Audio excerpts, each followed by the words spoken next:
Hi guys, be the bull welcomes you again. ये company के data जो है वो वाकई में आपको लाइफ लेसन देने वाले हैं। सारी बात करेंगे उससे पहले अगर मेरी चैनल पे नए हैं तो प्लीज़ सब्सक्राइब कर दीजिए और बेल का बटन हिट करिए ताकि मेरी रेगुलर नोटिफिकेशन आपको मिलती रहे। चलिए, तो पहले ना हम कंपनी के जो फाइनेंशियल स्टेटस है ना वो सारे के सारे देख लेते हैं। और क्योंकि ये पॉइंट्स जो है वो पॉइंट्स याद रखना, नोट करना बहुत ज़रूरी है। नोट करना दोस्तों, सारी बातें पता चलेगी। की पॉइंट देखने वाले हैं सबके सब हम। देखिए, सेल्स की बात करें तो मार्च 2016 में 512 करोड़ थी और ईयर ऑन ईयर बेसिस पे आगे जाएंगे तो ट्रेलिंग 12 मंथ्स के हो चुके हैं 1825 करोड़ का कंपनी का टोटल सेल्स है। सो गाइज, यहां पर एक बात फिक्स है कि कंपनी के सेल्स जो है वो बढ़ रहे हैं। ओके, मतलब ग्रोइंग मोड में है। वहीं पर कंपनी के नेट प्रॉफिट की बात करें तो वो भी 28 करोड़ थी।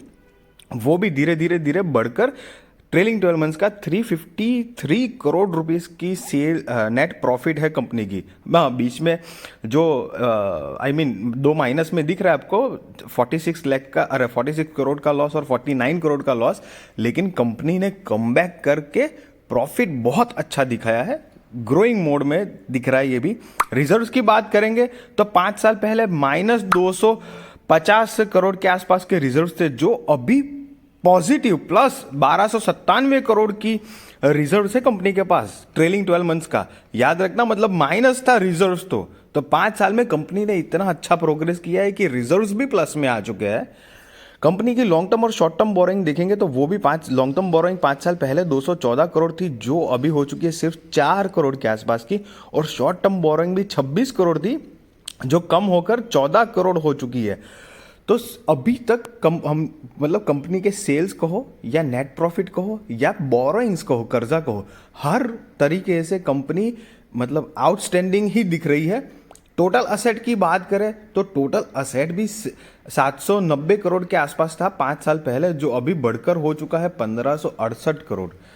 आपको लग रहा होगा कि सारे डेटा तो बढ़िया है, सेल्स भी है, नेट प्रॉफिट भी है, बोरिंग भी कम करे जा रहे हैं, रिजल्ट बढ़ रहे हैं, असेट भी बढ़ रही है, तो प्रॉब्लम कहाँ पर है? प्रॉब्लम यहाँ पर है दोस्तों। देखिए, कंपनी के पास प्रमोटर्स के पास 38.8% का स्टेक है। उसमें से कंपनी का प्लेजिंग जो है वो 19.39% है। मतलब करीब करीब आधे परसेंट, मतलब सॉरी 50% से भी ज़्यादा का स्टेक जो है ना प्रमोटर्स के पास जितना है, उसमें से 50% का करीब स्टेक तो कंपनी ने गिरवी रखा हुआ है और वो बढ़ता जा रहा है।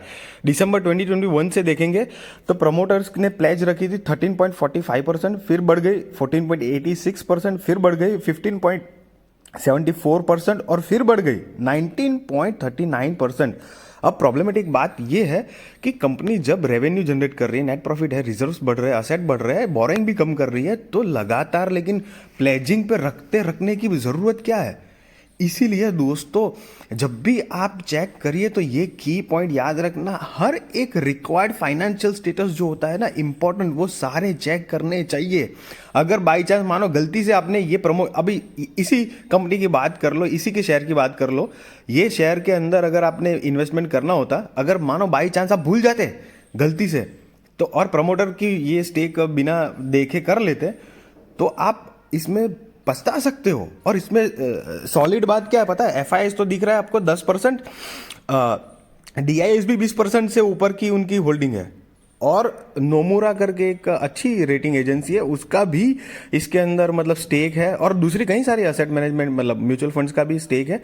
बट द थिंग इज, हमको अट्रैक्ट नहीं होना है। ऐसा कोई पहली बार नहीं है, बहुत बार ऐसा हो चुका है कि म्यूचुअल फंड या किसी ऐसे इंस्टीट्यूशन ने पैसा किसी कंपनी के शेयर में रोका हो और उनका पैसा फंस गया हो। तो ऐसा नहीं है कि भाई कोई बड़ी कंपनी ने या बड़े असेट मैनेजमेंट ने रोक लिया पैसा तो हम भी कूद पड़ते हैं। It's not like that. But the thing is, क्योंकि आप खुद सोच के देखिए, अगर आपकी कंपनी बढ़िया से रन कर रही है, सब कुछ बढ़िया है, तो आप क्यों अपने स्टेक जो है वो गिरवी रखेंगे? देखो, प्रमोटर्स के लिए, किसी भी कंपनी के लिए उसके स्टेक जो होते हैं वो अटमोस्ट इंपॉर्टेंट चीज होती है। और आप सोचिए कि जब मेरी कंपनी है फॉर एग्जांपल मान लो, और बढ़िया बिजनेस कर रही है, तो मेरी टेंडेंसी तो ये रहेगी ना कि मैंने जितना भी कर्जा लिया है वो मैं चुका देता हूं और कंपनी को और ज्यादा फटाफट ग्रो करता हूं। ये क्या बात हुई कि मतलब इसका मतलब ये हुआ कि अपना माल मतलब प्रमोटर ये कर रहे हैं कि अपना माल बेच बेच के कर्जा भी जीरो कर रहे हैं और बैलेंस शीट में जो है वो कोई फाइनेंशियल स्टेटस में कुछ और दिखा रहे हैं। मुझे तो यही लग रहा है। मैं आपको ये बोलूंगा कि ऐसे शहरों से दूर रहना, और ये बहुत बड़ा लेसन है, याद रखना। ऐसी कंपनी से मतलब मैं कोई सी यहाँ पर बाय और सेल रिकमेंडेशन नहीं दे रहा हूँ, वो आप अपने रिसर्च रिस्क और फाइनेंशियल एडवाइजर को पूछ कर करना। बट ये डेटा इन्फॉर्मेशन इसलिए शेयर कर रहा हूँ कि आप गलती ना करें। आप अगर ये शेयर के बारे में या इस कंपनी के बारे में सोच रहे हैं तो आप अलर्ट हो जाए। देखिए 15% तक है ना, ठीक है प्लेजिंग रखना, मतलब ठीक तो नहीं माना जाता है, लेकिन ठीक है, तब भी कभी कभी करना पड़ता है। लेकिन अगर उससे बढ़ रहा है ना, और 20 से 25% की रेंज पार कर दी है ना कंपनी ने, मतलब वो कंपनी से तो दूर ही रहना है, भले ही कितनी भी प्रॉफिटेबल फाइनेंशियल स्टेटस दिखा रहा हो। मेरा तो यही एक्सपीरियंस है जो मैं आपके साथ शेयर कर रहा हूँ। Yes, Krishna institute of medical science limited की बात कर रहे हैं, 1502 का करंट प्राइस है। ऑल टाइम रिटर्न जो है वो 47% का है, और कंपनी का मार्केट में शेयर जो है वो अभी भी पिछले कुछ टाइम से लॉन्च हुआ था 2 जुलाई 2021 से, जो आप देख सकते हो। इतनी पुरानी कंपनी कुछ है नहीं। और तो इस कंपनी के लिए मैं बोल रहा हूँ कि आपको थोड़ा दूर ही रहना चाहिए। मैं अपना ओपिनियन दिखा रहा हूँ, क्योंकि ऐसे में ही कब गड़बड़ हो जाती है उसका अंदाजा नहीं आता। और इंस्टीट्यूशन की बात करूँ तो ऐसे बहुत एग्जांपल हुए हैं कि इंस्टीट्यूशन ने पैसा लगाया और उनका पैसा फंसा है। ऐसा जरूरी नहीं है कि इंस्टीट्यूशन ने पैसा लगाया तो मतलब हाँ हाँ सब बढ़िया ही है। आई होप गाइस कि ये मेरी इन्फॉर्मेटिव नॉलेजेबल वीडियो आपके कुछ काम की है, आपकी स्टॉक मार्केट की जर्नी को और एक ज़्यादा कदम अच्छे मोड़ पे आगे बढ़ा पा रही है। अगर मेरे चैनल पे नए हैं तो सब्सक्राइब कर दीजिए और बेल का बटन हिट ज़रूर करिए। थैंक